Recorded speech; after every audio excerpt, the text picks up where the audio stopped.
Hey everybody, it's Master Gallengeist here, bringing you my review for the latest episode of Agents of S.H.I.E.L.D. Fun and Games. And I think they did a really good job in this episode of giving us more information upon Cassius and kind of what motivates him as a character. Because up until this point, we're just thinking of him as kind of this like big bad guy. We've gotten some breadcrumbs and everything along the way. This is where it gets more deeper into his kind of motivations for who he is, what he's doing, and trying to see what his endgame goal is. And throughout this, we see Fitz doing a pretty good job of playing a convincing Marauder and using the skills that he's kind of developed from the framework and everything to be an effective kind of just undercover agent and being able to kind of execute some plans. So we get into the episode and we see this kid, Flint, like waking up, and we get a little bit more introduction to him. He's kind of this dude that can get things for people. We see him giving something to this one woman and getting a token.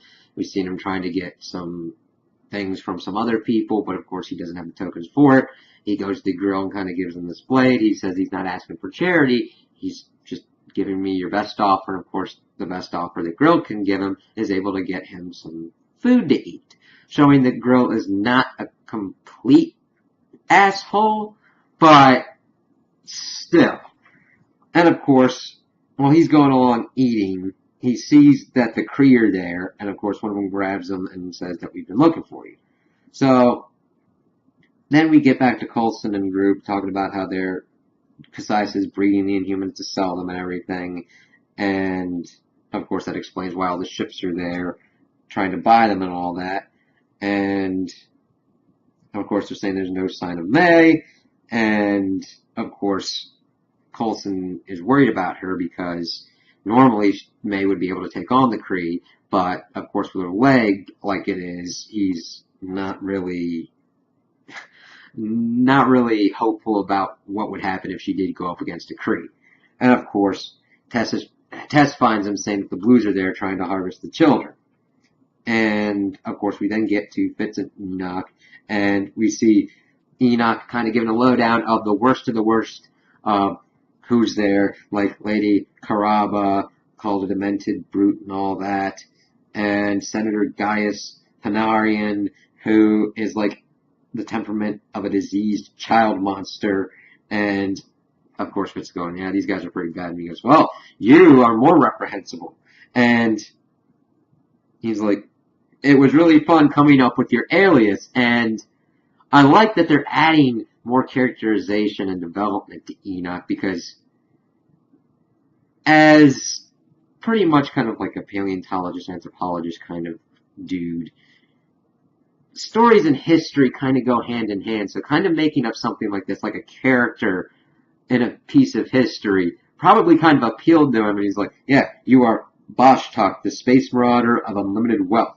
And Fitz is coming like, is this brooch necessary? The brooch bit was kind of funny, because he's going, why do I have this? And he's like, it's necessary. It signifies the number of people that you've killed. And he goes, I think it's kind of odd that they're rhinestones. And he's like, it's amusing that you don't realize that those are kind of larvae. Fitz is just like, crap. And of course, Fitz is pretty much goes, why do we need this kind of charade? Why don't we just get everybody and shoot our way out? And of course, Enoch's going, well, you do that, the chance of survival for every person involved is pretty much like 2%. And of course, while he's kind of detailing why you wouldn't want to go through this with this plan at this moment, Gemma comes in, and of course, Fitz sees her, wants to go up and talk to her, but of course, Enoch's like, well, I need to introduce you because that's Marauder protocol and all that. And of course, we then cut over to Cassius talking to Sonara, talking about how all of these people had mocked him before in his kind of banishment, and now they're claiming for my favor and all that. And of course, Sonara's looking over at Fitz, and Cassius narrates pretty much, I mean, yeah, I'm familiar with him too, so you want me to keep an eye on him? All right. And of course, we then switch over, we see Gemma being at a table, and then of course Fitz tries to tell her to play it cool and all that, even though at this point Fitz doesn't know that she can't hear him. Which Makes this both a funny yet still important scene because Fitz is showing his kind of decision to not give a crap about what's going on and try and move even further forward with their relationship going, listen, we've had all this stuff going on.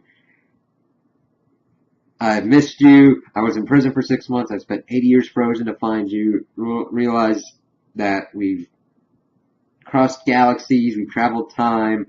We survived the bottom of the Atlantic Ocean. And that our love is stronger than any kind of curse that he has had in his head.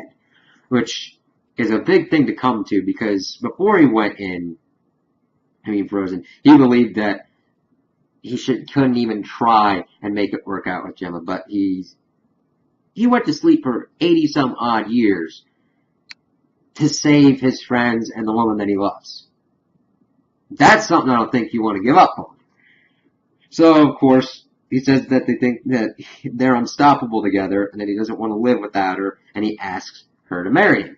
And of course, she doesn't react at all. And he thought you, okay, I thought I told you to play cool, but okay. And Cassius comes up and saying if there's a problem. And of course, Gemma finally sees him and goes, holy shit, Fitz. And of course, Fitz goes into boss talk mode and goes, I asked your servant a question and it seems to be ignoring me. And of course, Cassius apologizes, saying that he has put it to the effect that they can only hear the voice of their master. And he goes, well, how can your guests' need be met if your slaves can't hear them? And of course, that's actually a pretty good point. So then Cassius turns off the hearing thing, and of course, that way it's a little thing for Fitz. And he goes, well, Gemma is exemplary and had traveled through time with the Destroyer of Worlds. And, of course, Cassius is pretty much using Gemma to show up, saying about her complexion and everything. He asks if she's for sale, and he goes, well, not independent, comes with a companion, and is a good motivator for the Destroyer of Worlds. And, of course, Fitz falls into the character role, saying that the only motivation people need is pain, like in the proper application of pain. And of course, Cassius smiles, saying that's a wonderful sentiment and would expect nothing less from someone with such an impressive brooch. And of course, he wants Gemma to go and see what has been reaped from today's harvest. So Gemma leaves, and of course, Fitz goes, oh, what, Terran food or whatnot? He goes, well, that bounty awaits, but this is harvest something else. We're carrying out Terran Genesis for new Inhumans, so if you're inclined to buy any other Inhumans, and he goes, well, that depends upon how many units I'll have left after I get the Destroyer. And he goes, oh, you seem to be a man of expensive taste. Let's see if your resources can support that, as then Cassius leaves. So, of course, we get back to Tess explaining the harvest, going that it usually happens with the 18-year-olds, and Coulson's going, well, was that today? And she goes, no, that was months ago. And she's freaking out because it's Flint. He's got no one. His parents were killed in a renewal, and Virgil had a soft spot for him, taught him how to fly, how to get odds and ends, and Coulson pretty much tells her, you know what, you need to go say something to him. And of course, she goes off, talks to him. He goes, listen, I'm not supposed to be missed for another 2 years.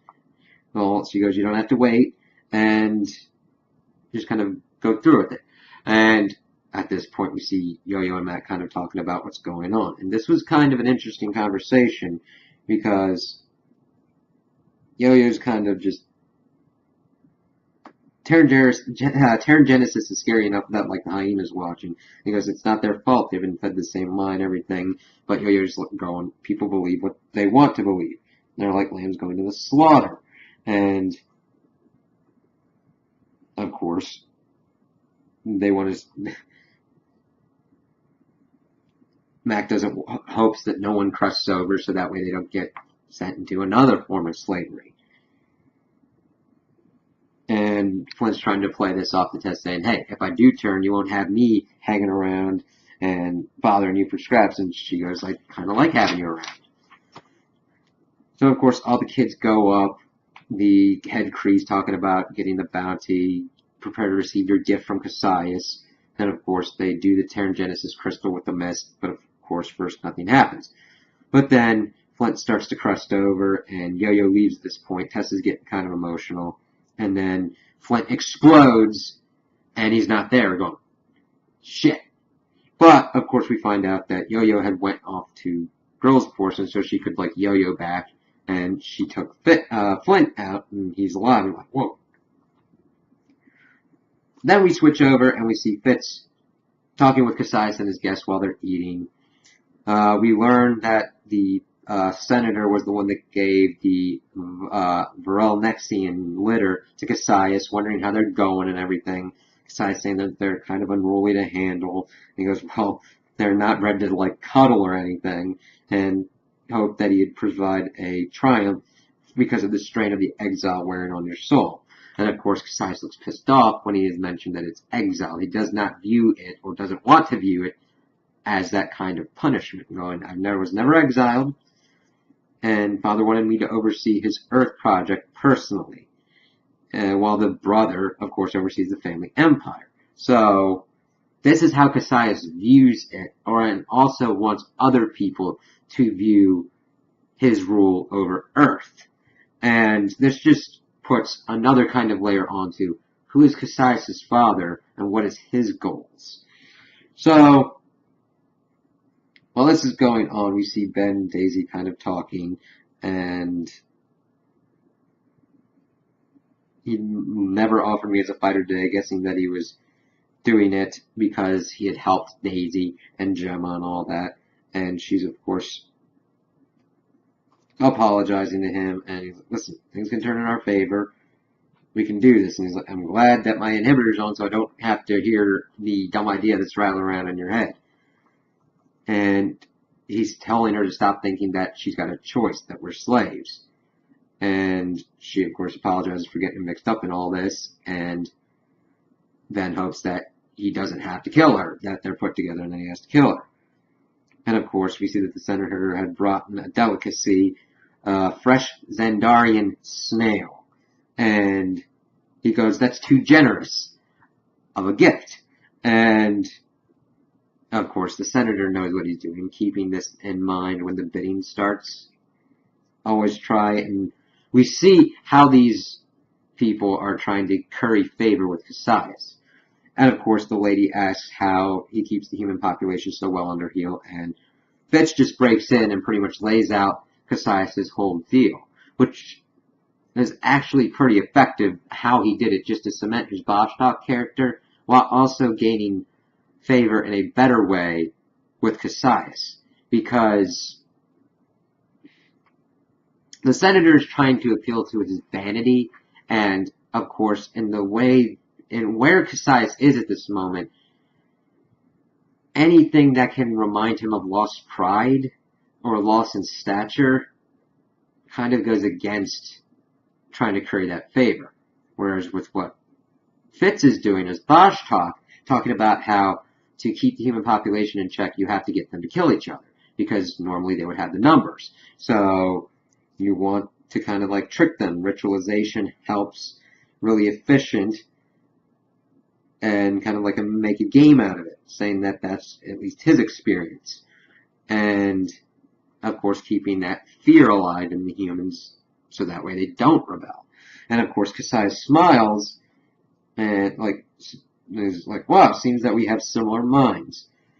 It's done wonders in tamping down their rebellious impulses. And then, of course, Sonar whispers, and he says that I hope that you would like your meal and that your more primal appetites will be soothed by the fight coming on, because death is mere moments away. And to take a look, because one of these Inhumans were going to be withdrawn from the marketplace. And of course, since Cassius was showing favor towards Bostock, the senator tries to lower Bostock's status in Cassius' eyes by saying, what, you don't enjoy your snail or whatnot? And what was really weird is how this was picked into it, because we see him kind of making fun of Bostock, but then we also see Gemma has gotten a knife. it was just kind of a weird interplay and kind of was like, okay, that's information for us, but alright. So then Fitz pretty much still goes in the Bostock thing and pretty much makes fun of the senator, going and saying that he doesn't prefer moist things, and much like the fat mouse that slurped them down. And of course, that sets Cassius laughing and saying that Bostock makes a lively dinner companion. So we've seen that Fitz is able to kind of hone in on the key kind of things that work within Cassius's mind. And that Cassius kind of likes that thinking and is more approving of someone being more forthright rather than kind of the senator just saying useless inanities. So, of course, they kind of go off. We see that the Kree are wondering what happened to Flint. And one of them thinks, is that his power to disappear or something? He goes, no, there's something else going on. And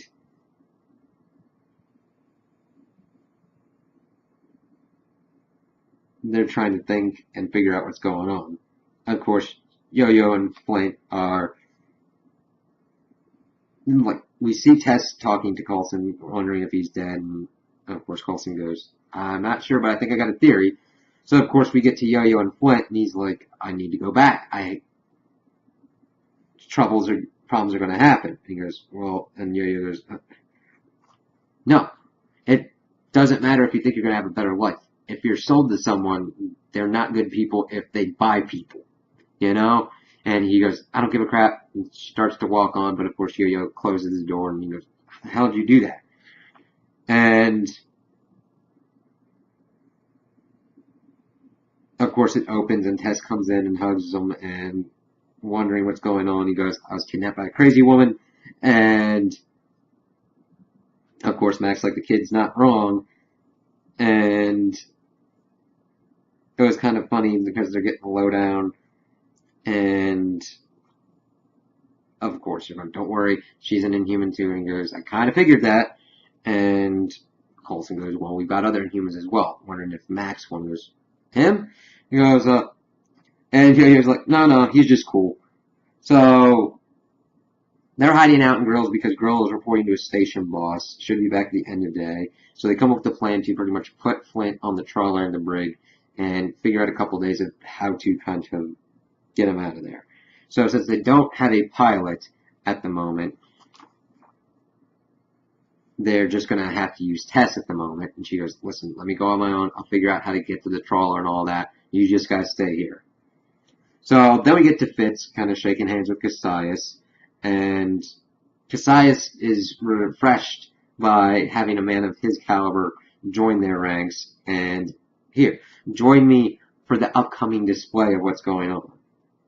So, of course, we find out that what they're putting on display is Ben, the Mind Reader, against someone new displaced in time. Playing it up, being, okay, Melinda May, Agent of S.H.I.E.L.D., which he described as a deadly assassin trained by one of the galaxy's most despised organizations. So it's kind of cool to hear the legend of S.H.I.E.L.D. still around and having such an effect on the galaxy. So, of course, we get into it. May's not in her best fighting form, but we get a pretty cool fight. Ben, of course, gets some hits on her, and he's just trying to tell her the futility of what's going on, that one of them's going to probably have to die, and that she really isn't going to be able to do much to him because he can read her thoughts. And, of course, she's able to hit on him, and she goes, I just did. So while this is going on, Fitz is asking about, like, how many had traveled through with the Destroyer of Worlds. He goes, my servant and May are the only ones I've discovered, and Sonara's convinced that there's more.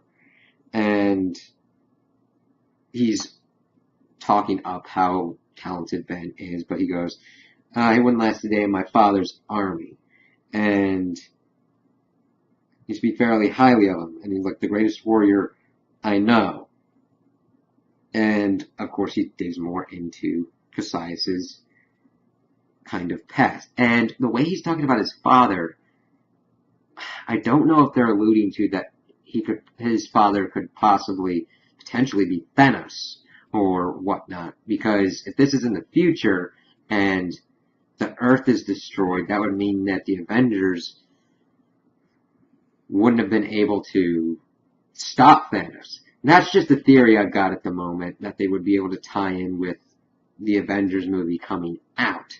But it could be some other kind of Kree warrior or whatnot, and that could be pulled from the comics. So I like that they're layering that on, and of course he brings up this him seeing that he was banished, but of course he doesn't know what he's speaking, and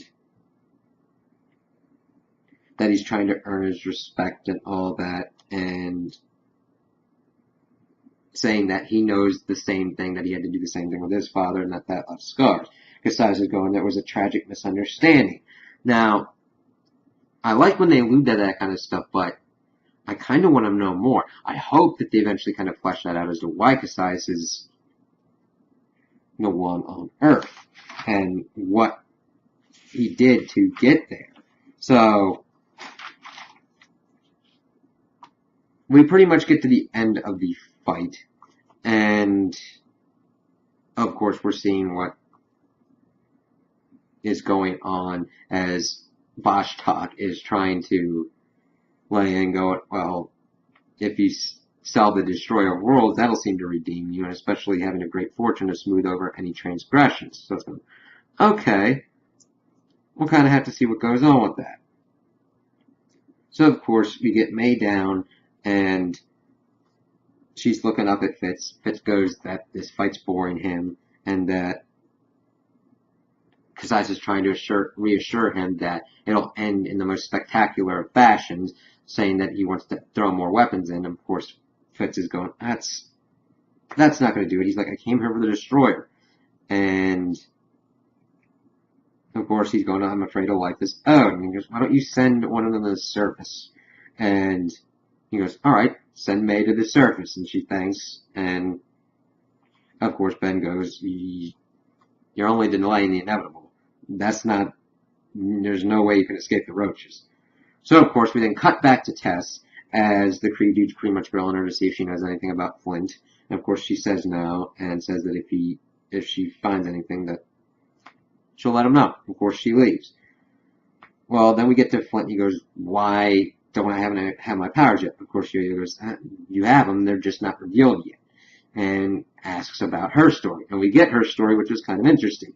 She goes, it was kind of a nightmare. I crusted over 3 weeks earlier, eating fish soup and tacos, which we then get into another funny understanding of what's going on in his future, and that Flint doesn't know what tacos are. He goes, what's tacos? And of course, Matt goes, what the hell kind of future is this?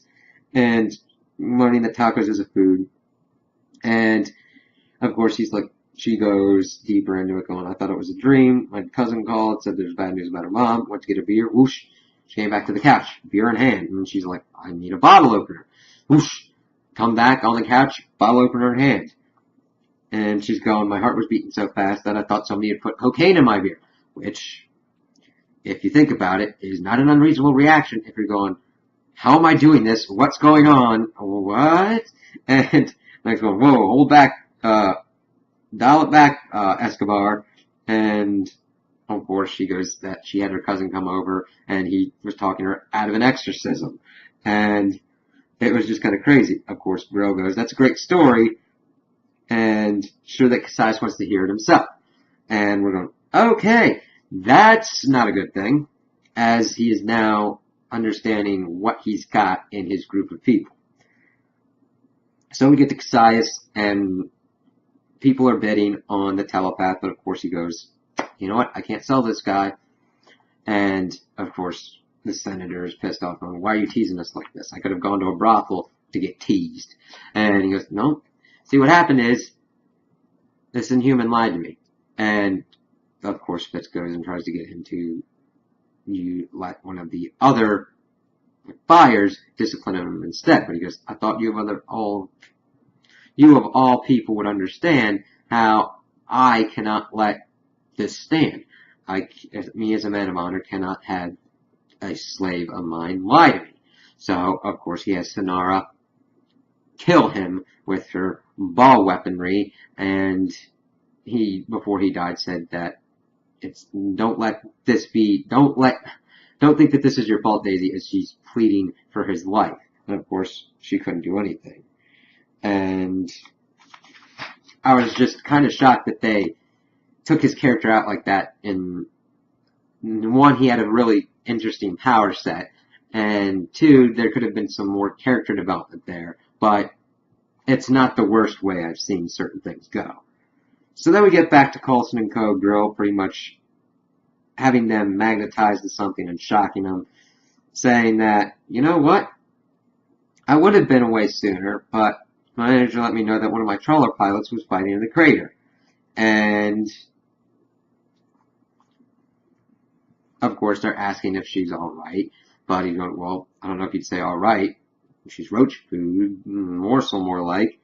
And he's like, he goes, alright, then tell me who you are. And of course, Coulson gives a spiel and everything. He starts laughing and says, I'm a rube, but I'm not a dumb rube. I'll be a rich rube. And they're trying to plead with him not to do this. And he said, Max saying that they'll be dead. And he goes, once I'm paid off, I don't care. Maybe dead's the best option for you guys.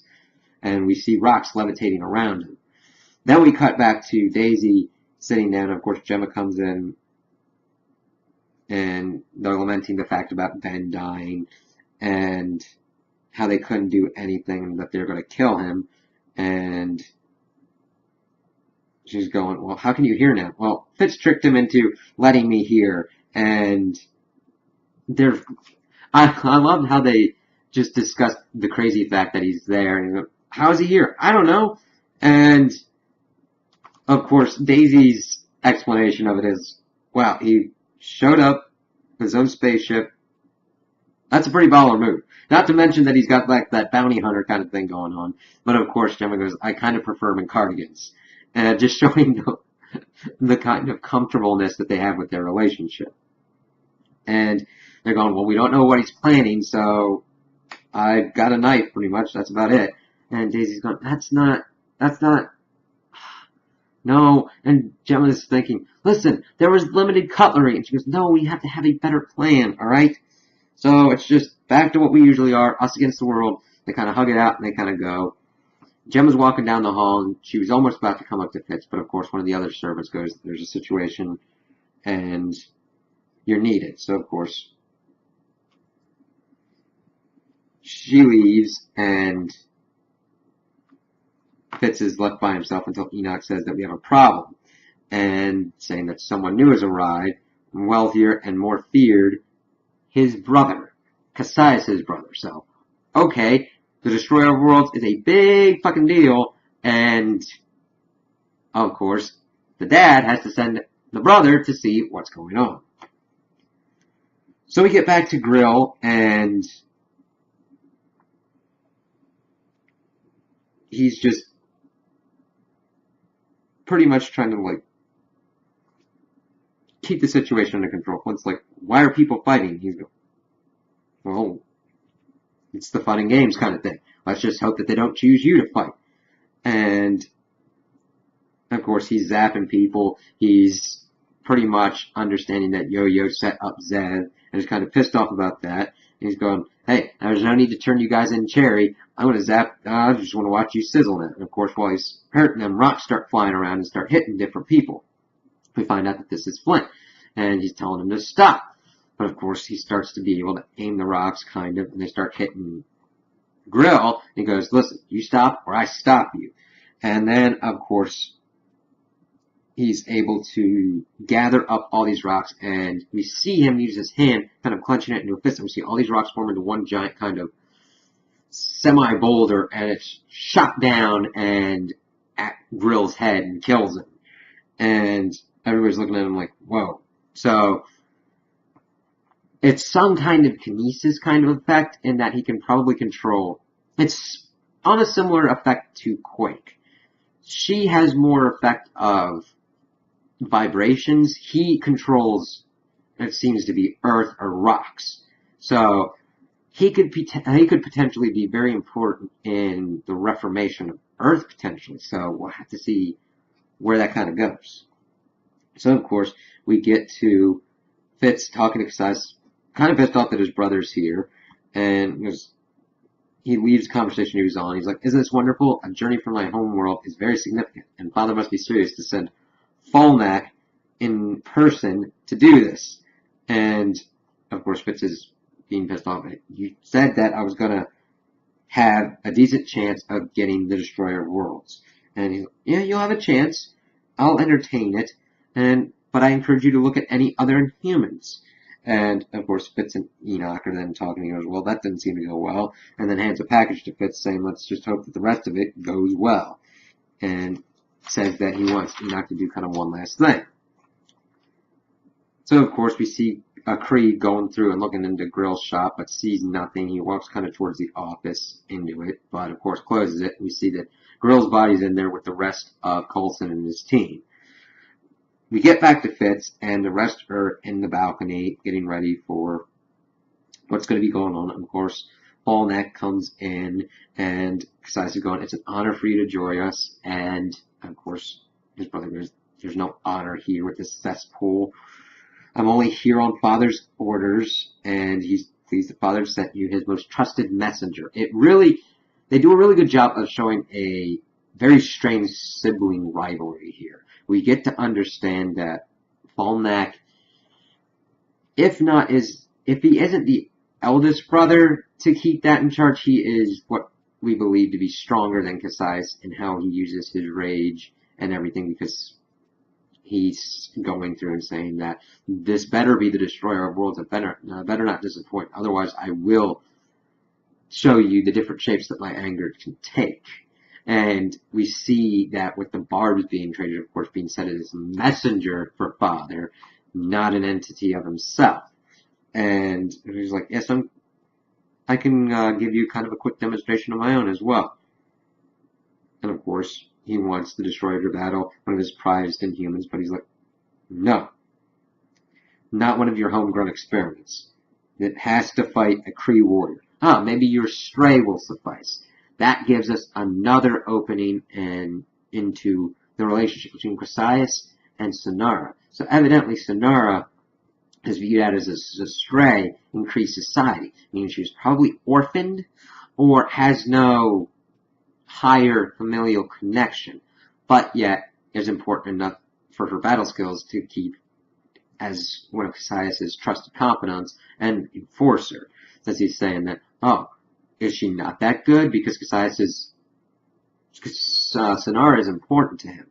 And he goes, "Well, you cower behind her like she's a battle-ready warrior." And he goes, "All right, we'll do this." And of course he goes, "I didn't know that this would happen this way, but it's an opportunity, and you'll give them a spectacle." And she goes, and talking about how you're going to have to fight this. And she goes, "To the death." One of the opportunities she speaks. And he goes, "Yeah, as long as you'll provide a spectacle." And this is important. These two characters understand each other to the point that she rarely has to speak. And when she does speak,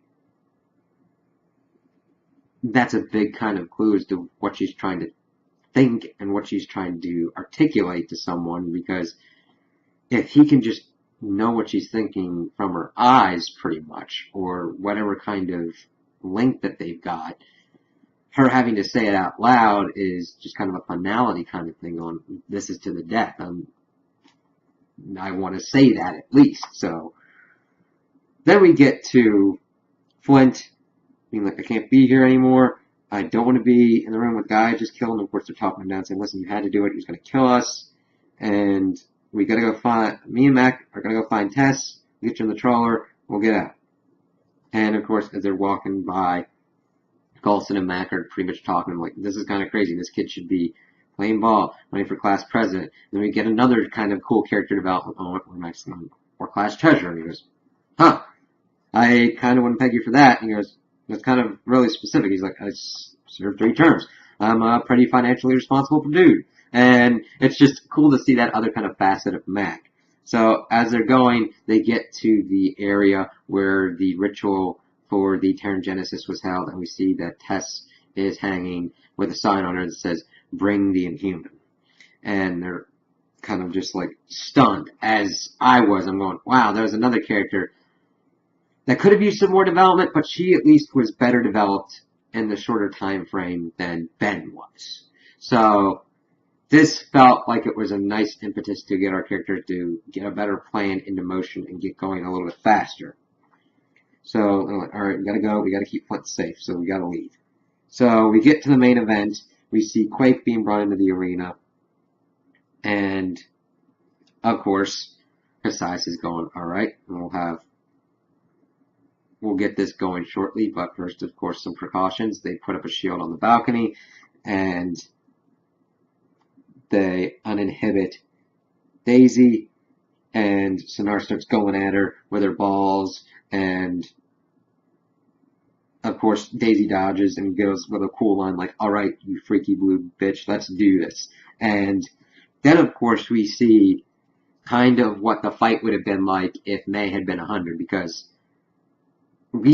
Daisy is May's protege, and seeing her in this fight is another testament, similarly to the other Kree warriors that she fought, but this is one of the kind of higher trained, skilled ones, and Daisy kicks Sonara's ass. I mean, Sonara gets some good hits in, it's kind of evenly done, but you can see that Daisy is the better warrior, because Sonara's been on the top of the food chain for too long. She is too confident in her abilities. Daisy, of course, has been put into situations where her back's been up against the wall, and she has had to fight and outsmart people to get out of those situations alive. So she's using her power, she quakes her, she does some really good moves, and it's just really cool. Of course, Falnak's impressed and everything. We see that Daisy's kind of knocked down by one of the balls, and of course one of the other balls is coming at her, and she does a really cool maneuver. I like how they're able to use some of the Inhumans' powers in this show, because they do them in ways that I really would have liked to see, but I didn't know that they would actually do. Where Quake's using her Quake powers to take the ball and then redirect it. Of course, it missed Sonara, but of course, they still keep fighting. And let's see here. So everything's kind of going nuts. And this is where pretty much Fitz and Gemma start kind of putting their plan into motion. Fitz pulls out his icer. Gemma pulls out her knife and cuts Cassius. And, of course, Fitz is able to turn off the shield. Daisy's trying to quake up and kind of take out everybody. But, of course, Falnak uses the inhibitor to re-inhibit her as she is about to do anything, and she falls down. So Fitz is able to use the icer to ice some people, take Gemma down and into the ring with them as he sets back up the shield. And, of course, he's going, "I'm never going to leave you again." They kind of they kiss. Fitz then ices Sonara, which was pretty cool because he barely is kind of looking her way, but then sees what's going on and ices her real quick. And, of course, they go down. They're about to go down, and then Gemma goes, "Then marry me." And Fitz goes like, "Absolutely." And that's a pretty cool moment. And they get to Daisy, and Fitz is trying to say, "You know what, I did propose to you when you couldn't hear me." And she goes, "Oh yeah, I know, of course you did." And he goes, "Seriously, yeah, I did." As they're trying to go out, and this Kree dude's coming in, but Fitz is just like, he's become such a badass. I've loved the character developments that they've gone through with these shows, in this show, because Fitz and Simmons weren't usually the people that were able to handle these kinds of things by themselves. And seeing how Gemma has improved herself, and seeing how Fitz has improved himself to actively be agents of S.H.I.E.L.D., even though they've got their specialties, just seeing Fitz being able to take out a dude as they're going on is just really cool. So, that's where their part ends. And then we see Enoch, made up as a Kree, go up to this kind of Kree guard. He's kind of like confused, like, who are you? He's like, I'm a Kree, just like you, brother. Opens the door, and he goes, people don't come back from there. And then, of course, he ices him, and then he gets on the elevator, and he's like, I'm not a person. And that's, of course, the one to the surface. So it's going to be kind of cool to see what Enoch's part of this plan is going to be. We've seen that we've got to get that inhibitor out of Daisy so she can more effectively use her powers. We've got to see how they're going to link back up with everybody, since now the lighthouse is going to be on high alert, and Cassius will have more than enough motivation to completely take out this place to ensure that his honor is intact and that nothing goes wrong, because the Destroyer on the loose would be a horrendous stain on his honor and even further diminish himself in the eyes of his father. So it's going to get really intense, and it'll be kind of cool to see Deke brought back into that and to see how the kind of prophecy kind of goes. If Robin is still alive at this point, if her powers work any on that kind of level. Who are the people that have been keeping the prophecy alive, since we've learned that point? Hunter and Bobby have to be involved at some point and potentially could be linked to Deke. So I'm really looking forward to seeing how they're going to lay this out and what's going to be happening as we move forward. So those are my opinions on the episode. Tell me what you guys think in the comments below. If you liked it, if you didn't like it, if you agree with me, if you disagree with me. Also like and subscribe, and I hope you have a good day.